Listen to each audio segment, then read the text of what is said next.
Muy buenas, bienvenida, bienvenido a Chapillas con Javi, el podcast donde hablamos de éxitos y fracasos del mundo corporativo en general y de los recursos humanos en particular.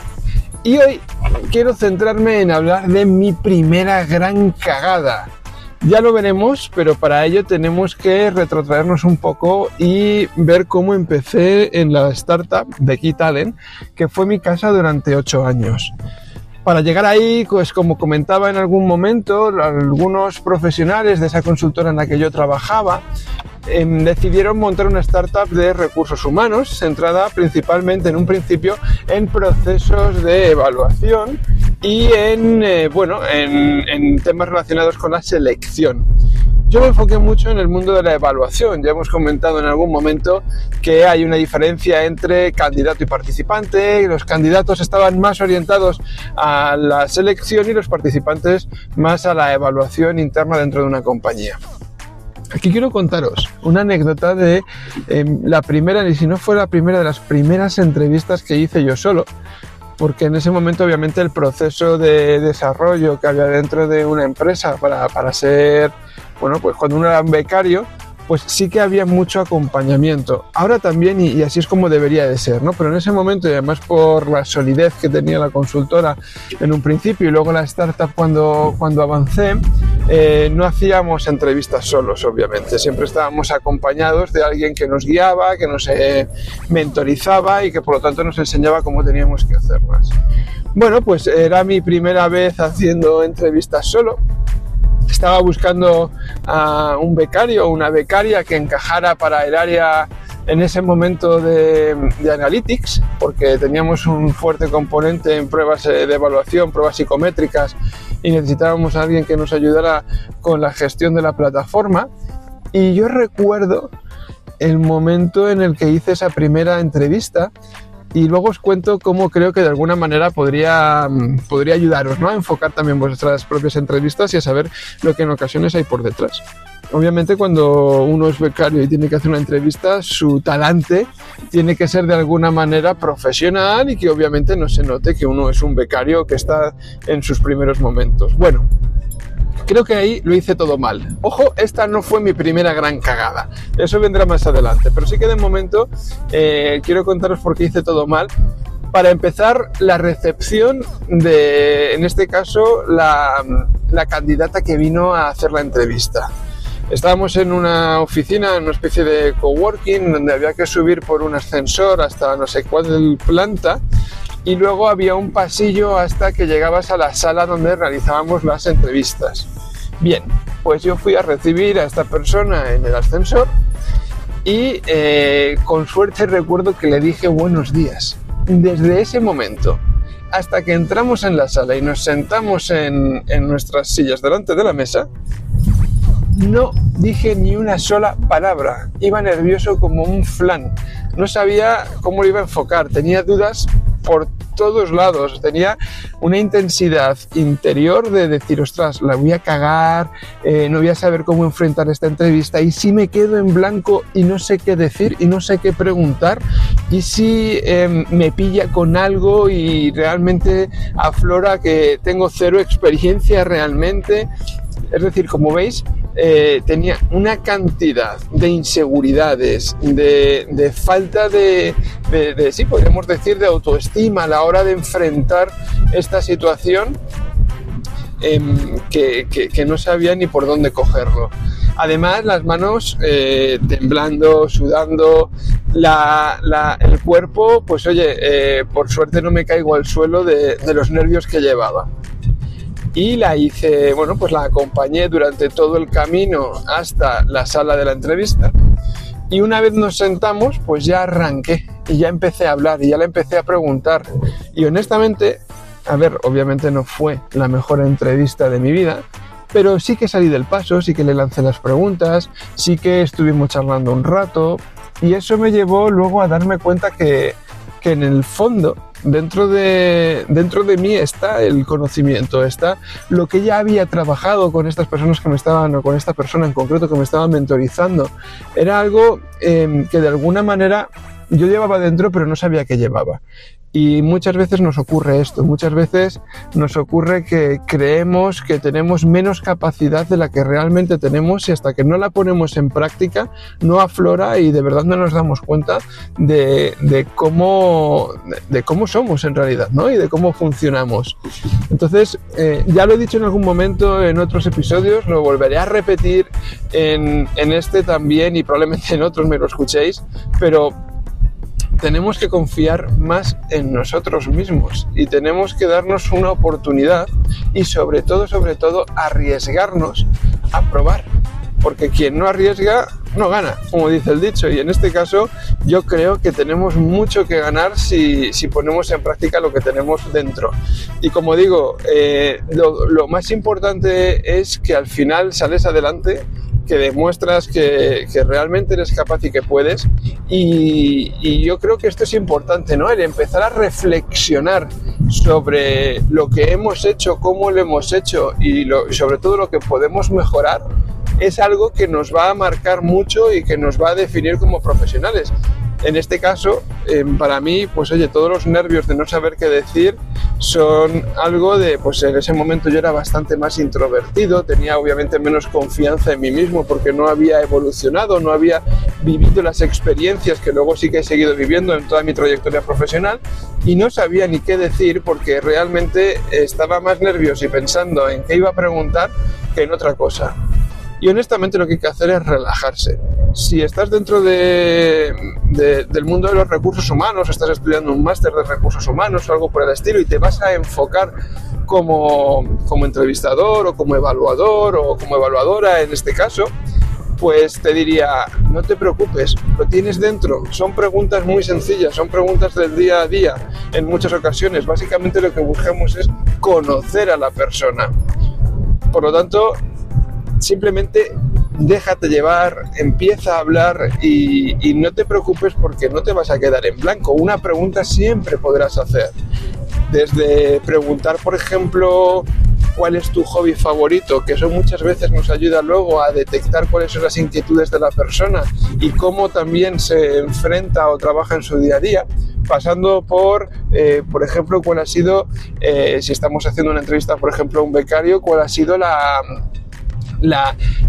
el último trabajo que ha hecho colaborativo y cuál ha sido tu papel en ese trabajo que has hecho, cómo has conseguido que el grupo avance. Siempre se te va a ocurrir una pregunta y por supuesto la persona que te esté acompañando te va a dar todas las guías y te va a dar toda la información que necesites. Y si aún así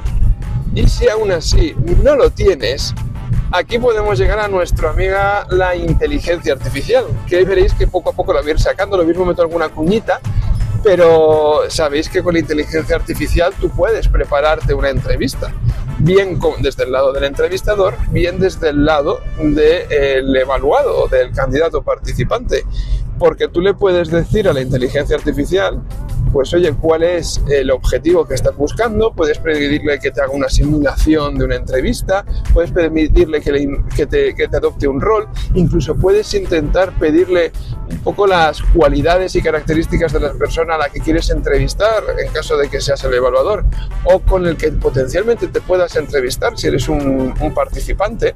Y utilizar la inteligencia artificial para esto te puede dar mucho punch. Si lo haces desde ChatGPT, además tienes la opción de poder hablar, por lo tanto va a ser mucho más natural. En el caso de Gemini, por ejemplo, la parte de conversacional de voz, honestamente, yo creo que están todavía un poco en pañales y tienen que trabajarlo, pero en ChatGPT sí que puedes hablar. Ahora bien, en Gemini puedes hacerlo en escrito si te encuentras más cómodo o más cómoda y de esta manera puedes practicar una entrevista perfectamente. Si en algún momento quieres que profundice un poco más en cómo elaborar un caso práctico para poder ser entrevistado o entrevistador con inteligencia artificial, déjamelo en los comentarios y os comparto una pequeña guía con prompts de cómo montarte tu propio sistema de evaluación, que de hecho está muy chulo, porque incluso puedes pedirle a la inteligencia artificial que te dé feedback. Por lo tanto, tú haces la simulación, tú imagínate que eres un entrevistador que quiere hacer un proceso de evaluación para una persona, un becario quizás de la parte de marketing, ¿no? y lo que haces es que a la inteligencia artificial le vas dando prompts para ir construyendo ese perfil, ¿no? de persona a la que quieres entrevistar. Y poco a poco, pues oye, le vas diciendo las cualidades, incluso puedes decirle que sea una persona reacia y que quieres trabajar, pues oye, el cómo detectar determinadas competencias que tengas que evaluar, etcétera. Y luego le puedes decir que una vez terminada la evaluación, pues la simulación, mejor dicho, pues que te dé un feedback de cómo has lanzado las preguntas, de si tendrías que cambiar algún tipo de pregunta, etcétera. Todo esto lo puedes montar de una manera muy fácil, lo tienes a la palma, vamos, a tiro de dedo, ¿no? Del móvil mismamente, donde lo puedes hacer, y son unas herramientas que te pueden ayudar mucho. Que me lío. Volvamos entonces al momento en el que yo estaba con la entrevista, el momento en el que yo luego aprendí lo que había hecho y qué cosas puedo decir. Y oye, ya sabes que, por ejemplo, si vas a recoger a alguien, parecerá un cliché, pero puedes empezar a hablar de, oye, ¿qué tal has llegado? ¿Has tenido algún problema para llegar hasta aquí? ¿Ha sido fácil encontrar las oficinas? Oye, si es un lunes, pues has tenido un buen fin de semana, lanzar algún chascarrillo, oye, ¿te habrás tomado algún café para estar espabilado? No sé, cosas que te puedan ayudar a rellenar ese tiempo, y sobre todo, y lo que desde mi punto de vista es más importante, que la persona se sienta a gusto y se sienta tranquila contigo, porque cuanto más tranquila se sienta esa persona, más va a hablar y con más familiaridad te va a contar todo lo que tú necesites saber. Y no es una cuestión de persuadir, digamos, o de intentar llevarla a tu terreno, ¿no? Es una cuestión de que al final tú necesitas conocer a esa persona en muy poco tiempo, por lo tanto necesitas que el camino esté facilitado, ¿no? Esté llanito para poder conocer todo lo que tiene que aportarte. Desde la otra parte también, es decir, cuando tú vas a hacer una entrevista como un candidato, como un participante, siéntete tranquilo o tranquila, porque te va a llevar también a ser más tú mismo o tú misma. Como decía antes, igual que el entrevistador le afloran cuando se tranquiliza todas las preguntas y todo el rellenar huecos, a ti como candidato o como participante te van a aflorar también las respuestas, porque tienes muchas vivencias que compartir. Y así es como yo empecé realizando esas entrevistas iniciales, y poco a poco, a partir de ahí, pues oye, fui realizando más procesos de evaluación. A día de hoy, después de esos 8 años que he estado ahí, le he hecho que lo mismo he podido hacer entre 1000, 2000 entrevistas y feedback, pues a lo largo de todos estos años, ¿no? Por lo tanto, ya he rodado mucho más en este aspecto, pero esas primeras fueron muy interesantes porque me enseñaron mucho. Y como veis, quizás una de las cosas más interesantes que uno puede hacer cuando empieza en el mundo profesional, y que nunca debería dejar de hacer a lo largo de toda su trayectoria, es analizar las cosas que quizás no ha hecho tan bien para ver cómo puede mejorarlas. Y eso te va a llevar a un siguiente nivel.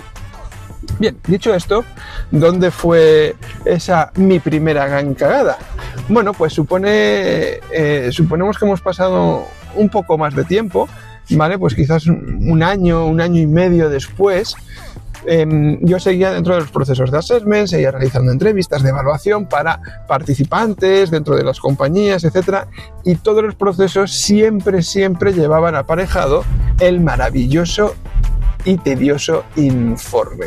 Además, en esos momentos no penséis que es como ahora, que hay grandes herramientas, grandes plataformas, que está la inteligencia artificial, etcétera. No, o sea, tú tenías que redactar tu informe, además teníamos plantillas en PowerPoint que teníamos que rellenar, que había que cuadrar, luego en un Excel, como en los Assessment Center había una serie de pruebas, ya lo hemos hablado en otro momento, pues había que hacer unas ponderaciones con los resultados para poner una puntuación y que te saliera una araña con un gráfico para que la gente viera cómo estaba posicionada dentro de esa araña, porque todo esto al final acababa en dos manos. Por un lado, en las manos de las personas de recursos humanos, de talento y de los responsables, y por otro lado, en el participante como un proceso de feedback. Por lo tanto, porque al final, después de las evaluaciones, muchas veces nos sentábamos con los participantes, le damos feedback de cómo habían realizado la sesión, de dónde podían mejorar, etcétera. Bien, pues este proceso era muy tedioso, de verdad. Y a mí, honestamente, hay una cosa que creo que siempre me ha marcado desde que he empezado en todo esto del mundo corporativo, y es que no me gusta perder el tiempo. Me gusta que si puedo procedimentalizar o automatizar cosas, lo haga. Entonces, eso es lo que hice. ¿Vale? Teníamos un proceso donde había que hacer, no sé si recuerdo, entre 100, 120, 150 entrevistas. Éramos todo el equipo de evaluación en ese momento. Y todos nos picábamos los datos igual, ¿no? Teníamos un Excel con unas fórmulas hechas y eso pues metíamos un poco los resultados que íbamos calibrando en las distintas pruebas hasta que nos daba un resultado final y con ese resultado luego escribíamos los descriptivos del informe y lo metíamos en un PowerPoint que luego había que ajustar y ese PowerPoint luego había que guardarlo y exportarlo en un PDF. Total, bastante laborioso. Entonces a mí se me ocurrió y dije, oye, y seguro que hay una manera de poder hacer esto mucho más automático. Y me metí a investigar un poco por internet, ¿no? Y esto es otro punto que os dejo. Ser curiosos, sed curiosas. El autoaprendizaje es lo mejor que vais a encontrar en toda vuestra trayectoria profesional. Sed curiosos, porque yo ahí encontré que existe una función que es combinar correspondencia, que te combina un Excel con un Word. ¿Esto qué quiere decir? Que tú puedes poner un Word pues bonito, con tus incluso meter algún dibujo o tal, y luego lo puedes integrar con un Excel y la información que hay en el Excel se te vuelca en el Word. Y por lo tanto al final tienes un Word con la información nutrida del Excel. Por lo tanto, ahí ya vi que había una opción de poder automatizar todo esto. Porque si yo tengo un Excel, relleno cada fila de Excel y luego eso se lo llevo al Word, el Word automáticamente se me rellena con toda la información. Yo ya no tengo que picar nada. Con escribirlo en el Excel me vale. Por lo tanto, ya tenía el primer paso, que era tener todo automatizado. Además, luego el Word lo puedes exportar en PDF. Con una herramienta online te separas el PDF en tantas páginas como quieras, 3 páginas por ejemplo, cada 3 páginas que te lo separe y te lo guarde, y ya está, y ya lo tienes todo hecho. ¿Qué me faltaba? Me faltaba el cómo eso lo ponía a merced del resto de mis compañeros, ¿no? Y ahí descubrí que existen las macros en Excel y que hay una macro en la una manera en la que si tú haces una macro tú puedes rellenar una serie de casillas, darle un botón y automáticamente se te rellena una fila de Excel, ¿no? Entonces estuve probando hasta que conseguí que me funcionara y ya era una maravilla, porque además yo le había metido fórmulas en una hoja de Excel, esas fórmulas me vinculaban a otra, con la macro luego escribíamos el relleno, digamos, ¿no? El descriptivo del informe, le dabas al botón, se formaba una línea, le dabas a combinar correspondencia y ya tenías tu informe hecho sin tener que hacer nada, maquetado, súper chulo, súper bonito y cero esfuerzo para la mayoría. Por lo tanto, yo estaba encantado. Quizás es el primer paso de lo que luego mucho más adelante sería Panorama de Digitalent, que es ya una herramienta mucho más robusta de evaluación, pero en ese momento quizás fue un primer paso porque a través de una serie de automatizaciones en Excel los informes salían solos. Y eso fue maravilloso. ¿Qué pasa? Que dentro de todo el proceso, obviamente había que poner el nombre del participante para saber de quién era cada informe, y luego se lo guardaba con un código numérico, para que luego, o sea, por un tema de confidencialidad, ¿no? Para que no vieras un archivo que pusiera Pepito Pérez, sino que pusiera A01 y dentro ya sabía con otro Excel, pues oye, que A01 era Pepito Pérez. ¿Qué pasa? Que a la hora de guardarlos, y esta fue mi primera gran cagada, cambié los códigos de identificación de cada informe. Por lo tanto, el A01, que debería de ser de Pepito Pérez, ya no era Pepito Pérez, ahora era Magdalena Gracia. Y el A02 ya no era Magdalena Gracia, era Pepito Pérez, y así con 150 informes. Es decir, fui capaz de crear 150 informes, pero les cambié a todos los nombres.